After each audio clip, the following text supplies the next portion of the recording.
right, let me then ask you my last question, Sanjay Jha. The reason that has been cited to shut shop for Reader's Digest UK has been the financial challenges that it faced, along with the changing landscape of publishing and print. Do you see that really evolving now? From here on, do you see actually print really sort of sustaining itself in the coming years, or completely, we'll do away with print completely and we'll only have digital platforms? Because I ask because a lot of newspapers and magazines in the US and UK have already shut shop and they've completely shifted to their digital platforms. Shreya, I remain very optimistic that there will be a print which will have a more dynamic hybrid revenue model with digital content.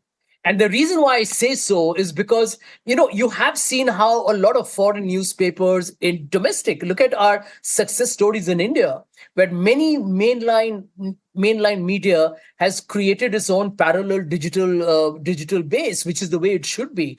And I do feel slightly disappointed because, this was coming for a while. I mean, we all knew that 5G will happen, downloads will be quicker, the younger generation is going to be introduced to a lot of AI and modern tech. So one would have expected RD to be a lot more innovative in terms of figuring out how do you grab a certain audience and keep it and allow your digital model to probably become bigger than your print model.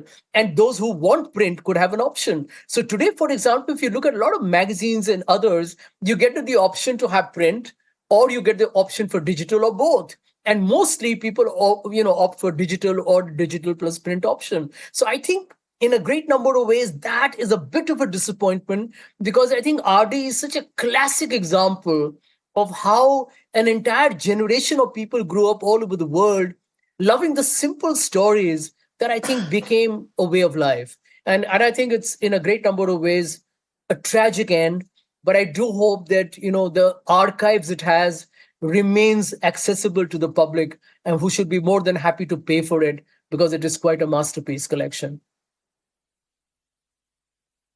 Exactly, what I was getting to, Sanjay Jha. The fact that it might be ending, but thankfully we have the archives, we have the printed version still around, so we can go back to that simplicity and that nostalgia and that old world charm that Reader's Digest leaves us with. We'll leave it there. Sanjay Jha and Dr. Sumita Mukherjee, thank you very much to both of you for joining us on Mirror Now and sharing your thoughts.